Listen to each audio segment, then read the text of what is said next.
warahmatullahi wabarakatuh.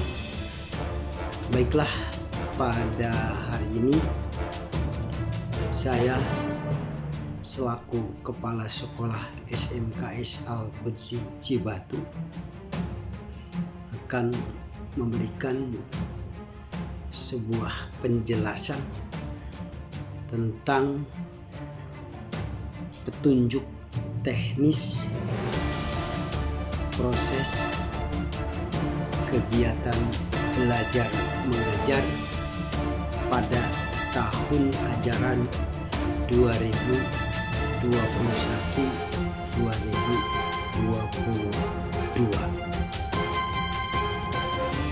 Hal ini perlu dijelaskan lebih lanjut agar tidak ada miskomunikasi, informasi jelas, tidak simpang siur,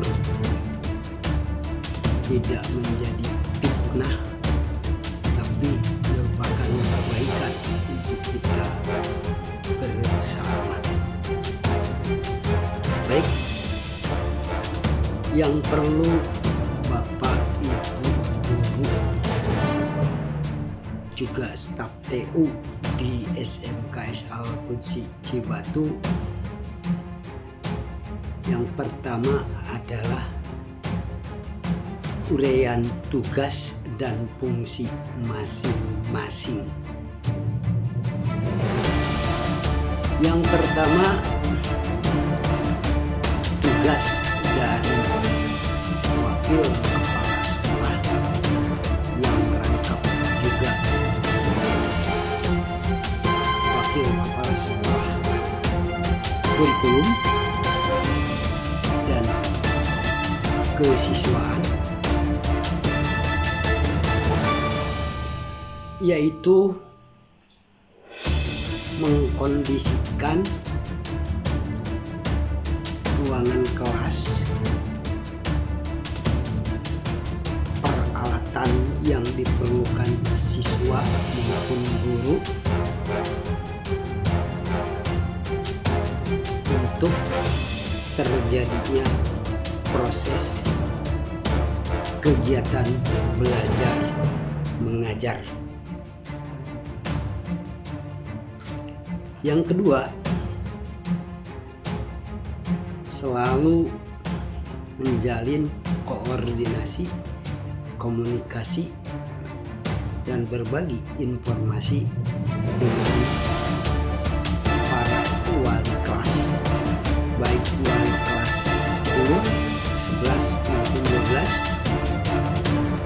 terkait masalah jadwal tugas dari wali kelas, khususnya tentang penjadwalan, bimbingan, pengarahan, dan jadwal pengujian hasil karya siswa dalam satu proses KBM per 1 bulan, yaitu berupa portofolio yang berisi karya siswa, makalah, maupun bentuk lain yang berisi mata pelajaran yang diajarkan di kelas masing-masing, sehingga jadwal tersebut, jadwal pembinaan, jadwal pengarahan, juga jadwal pengujian tidak bentrok antara satu kelas dengan kelas yang lain.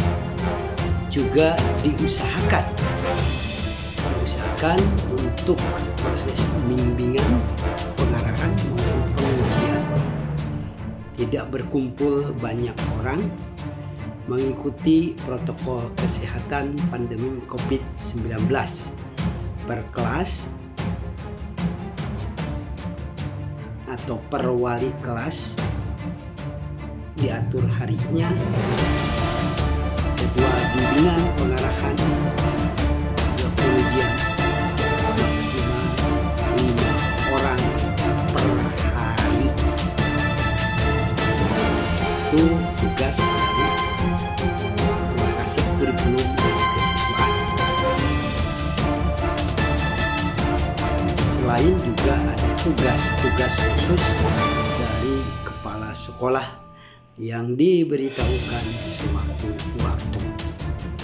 Kemudian yang kedua, tugas dan fungsi dari tata usaha dan bagian administrasi. Ada bagian tata usaha umum. Tata usaha umum bertugas memelihara, mengendalikan, mengawasi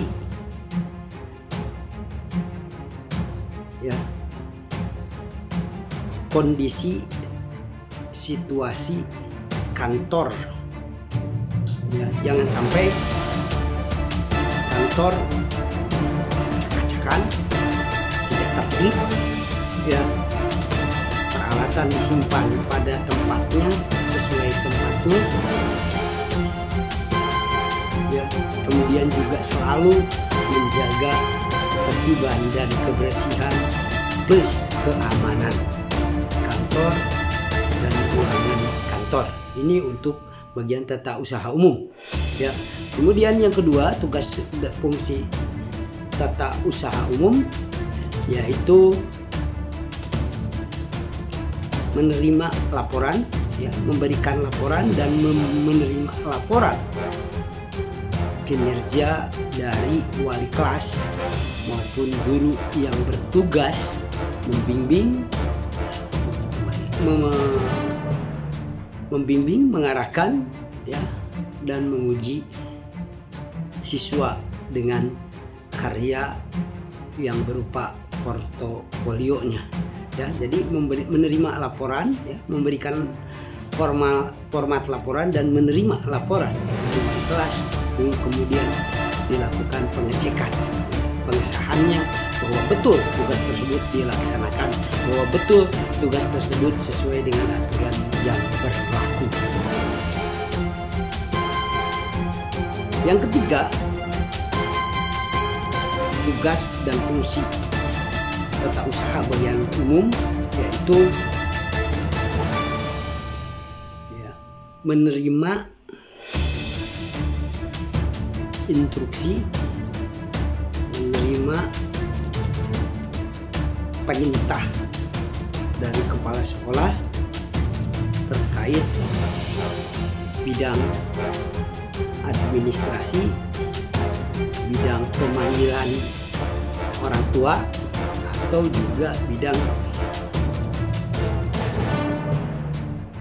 yang lainnya terkait dengan instruksi-instruksi kepala sekolah.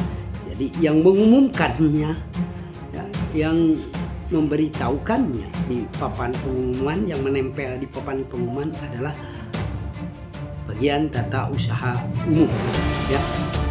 Kemudian yang ketiga, bagian administrasi, tata usaha bagian administrasi, yaitu melakukan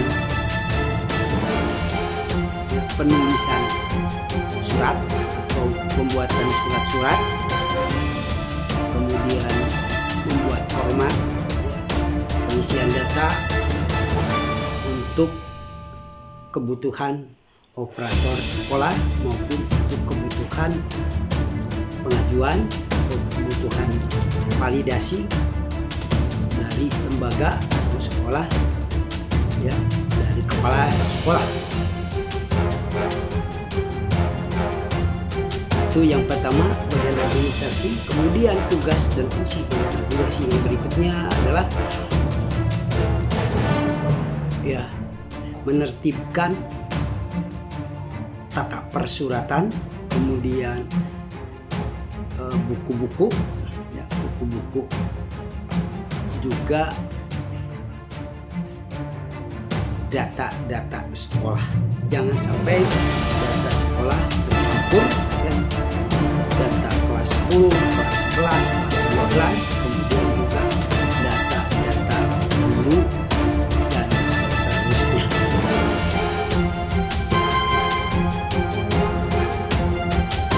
Kemudian selanjutnya adalah tugas dan kewajiban wali kelas.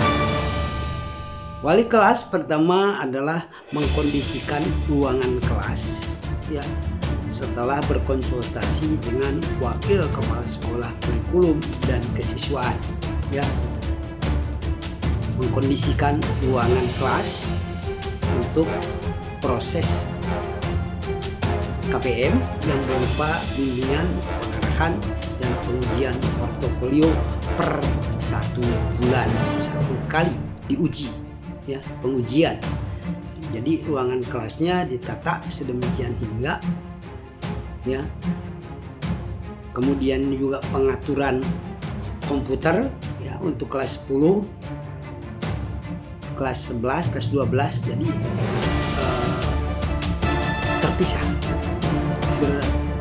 tidak bersatu, ya, komputer kelas 10, kelas 11, kelas 12. Kemudian tugas wali kelas juga adalah membentuk kelompok-kelompok belajar per kelas, ya, minimal 1 kelompok belajar, maksimal 1 kelompok belajar adalah 5 orang siswa. Mana kelompok belajar ini mendiskusikan, ya, tugas-tugas dari wali kelas maupun guru, ya, untuk penyusunan portofolio yang berupa makalah, ya. Itu membuatkan kelompok-kelompok tugas, ya, kelompok-kelompok belajar, ya. Kemudian juga tugas wali kelas selain membentuk kelompok-kelompok belajar juga memberikan bimbingan, pengarahan, dan pengujian dengan guru yang bertugas di kelas masing-masing, ya, untuk memeriksa, menguji, dan mengesahkan portofolio yang dibuat oleh siswa, ya, dimana portofolio tersebut diuji 1 bulan 1 kali, ya, ada bentuk format penilaiannya. Nah, kalau misalnya portofolionya tercapai, jumlah siswa kelas 10 misalnya 29 siswa, ya, mengerjakan 29 siswa, artinya target tercapai, ya. Kalaupun misalnya dari 29 ya, tidak tercapai, hanya 10 yang mengerjakan, itulah gagal berarti menjadi wali kelas, ya. Dan honorariumnya pun pasti berkurang sangat banyak, ya. Nah, honorarium pun berdasarkan jam mengajar, tapi juga dikaitkan dengan tugas, ya, portofolio tadi, ya. Jadi kita tidak melaksanakan KPM ceramah, kita tidak melaksanakan KPM tatap muka langsung, tapi kita melaksanakan pengumpulan tugas dari siswa, kemudian melaksanakan bimbingan dengan jadwal yang sudah diatur sedemikian oleh wali kelas. Mana wali kelas berkoordinasi dengan wakil kepala sekolah kurikulum, ya, untuk penentuan jadwalnya sehingga tidak bentrok, ya. Nah, itu. Kemudian tugas wali kelas yang berikutnya adalah membuat laporan kemajuan siswa, ya, per bulan, ya, per 3 bulan, kemudian per 6 bulan atau per semester, juga kenaikan kelas, ya.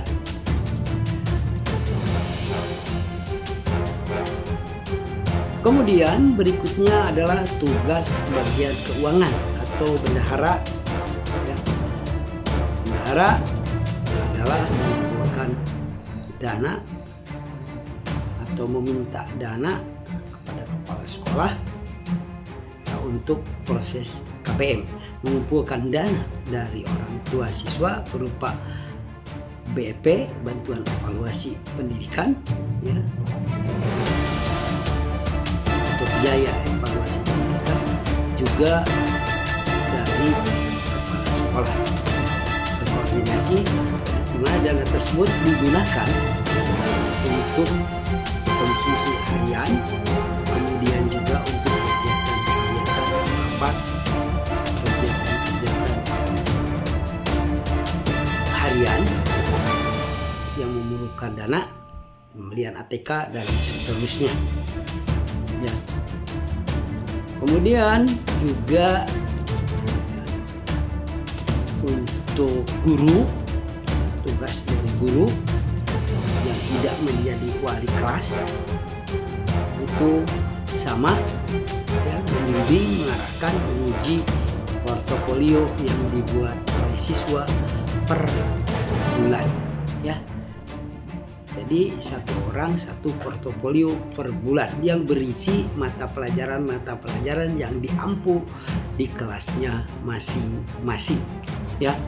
Itulah sebagai bukti fisik kerja Anda selaku guru juga selaku wali kelas sebagai koordinatornya, ya.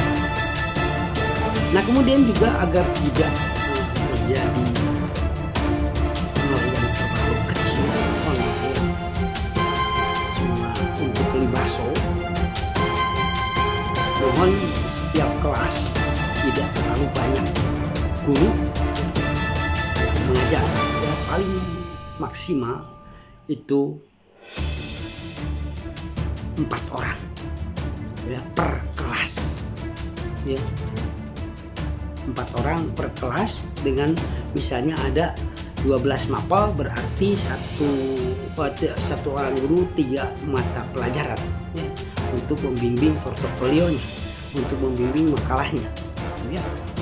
Itu dibagi berdasarkan kebijakan keputusan wali kelas, ya. Sehingga dengan demikian, ya, kita bekerja dengan efektif, efisien, juga sinergitas, ya, ada sinerginya, ada kerjasamanya, ya. Juga tunjukkanlah etikat baik Anda, ya. Berbuatlah baik, bedakan mana yang baik dan mana yang buruk, dan selalu berpikir logis, ya, layak, ya. Tolong janganlah jadi pengkhianat, ya. Tegakkan sidik benar, ya. Tabligh, sampaikan apa yang Anda punya, apa yang Anda miliki, keilmuan, ya, keterampilan dan seterusnya. Dedikasikanlah dengan baik agar menjadi ibadah, ya. Selain juga mendapatkan honorarium, bernilai ibadah, ya. Juga amanah. Tentu sidik, tabligh, amanah itu akan tersampaikan dengan baik bila mana kita mempunyai patonah, ya, kecerdasan, ya. Cerdas itu apa?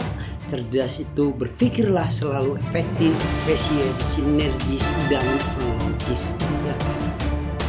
Kemudian dalam bekerja gunakan selalu kaidah cerdas, kreatif, agamis, dan tangguh, ya. Pertahankan bahwa Anda benar, pertahankan bahwa Anda bekerja dengan setulus hati, bekerja untuk mendapatkan rezeki yang halal, rezeki yang berkah, juga menjadi ladang amal soleh. Itu yang bisa kami sampaikan, yang bisa saya sampaikan selaku kepala sekolah.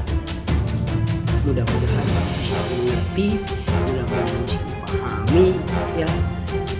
Ini untuk kebaikan kita bersama, karena dengan adanya